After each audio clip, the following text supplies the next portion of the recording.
Best, feeling mo ba stuck ka na sa life mo? Yung bang kahit anong effort mo, wala pa ring progress?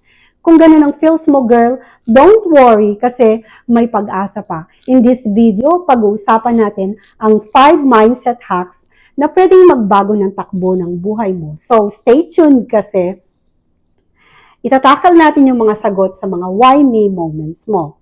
O bago ka tumuloy, make sure na i-like mo ang video na to, subscribe, at i-click ang notification bell para updated ka sa mga tips na pampatribe sa life. Go na, best! Alam mo ba, may kakilala akong si Joy. Sobrang relatable ang story ni Joy. Literal siyang lutang sa buhay dati. Pero dahil sa utang dito, utang doon, failed business dyan, bumagsak siya. Parang wala na talagang pag-asa. Lagi niyang sinasabi, hala, hanggang ganito na lang talaga ba ang buhay ko? Pero guess what? Bigla siyang bumangon. Anong nangyari? Hindi siya nanalo sa loto, okay? Nagbago lang siya ng mindset.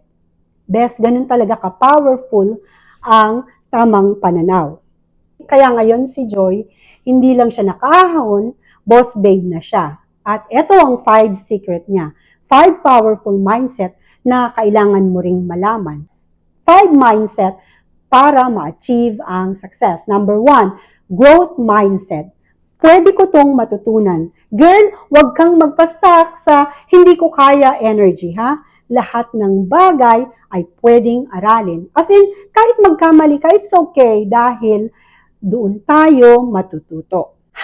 Kapag sumablay, tanungin ang sarili, ano kaya ang lessons ko dito at paano ko gagawin mas better, mas bet ko next time. Number 2, resilient mindset.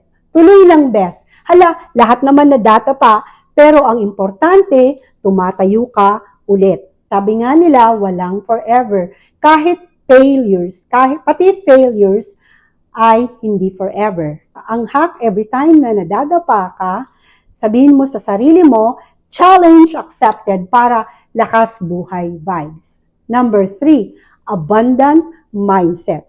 Marami pang blessings, Beshi. Stop na sa, paano kung maubusan ako na thinking? Huwag kang magpa-stress sa competition kasi may sapat na para sa ating lahat. Ang hack, tanungin mo ang sarili mo, anong kaya kong gawin ngayon at paano ako makakatulong sa iba?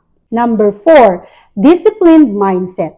Gawin kahit tamad ako. Let's be real, best. Hindi mo palaging feel gawin ang mga dapat gawin, pero discipline is key. Hindi mo feel mag-workout ka pa rin. Gawin mo pa rin. Hindi mo feel magtrabaho, dahil pumasok sa trabaho, push mo lang, okay? Ang hack, gumawa ng mga mini goals everyday para merong mga small wins everyday. Number 5, grateful mindset. Salamat.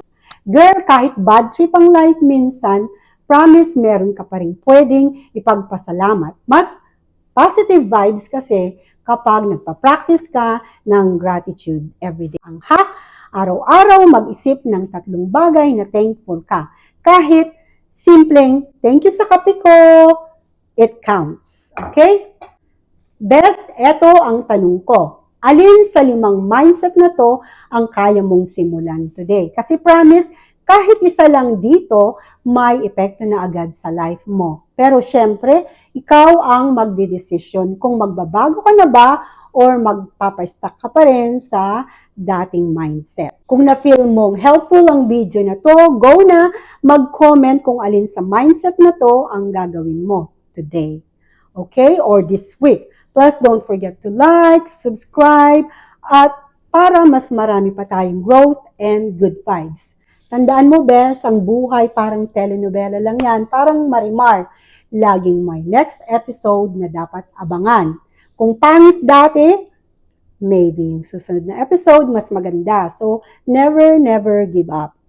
Kasi ang best life mo ay laging parating yan. Best, make sure ikaw ang bida sa kwento ng buhay mo. Tayo ang sumusulat ng kwento ng buhay natin.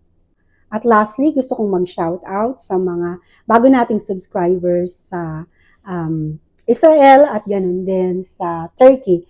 Hello sa mga Philippine subscribers, American subscribers. I thank you for spending time with me. Hanggang sa susunod na video.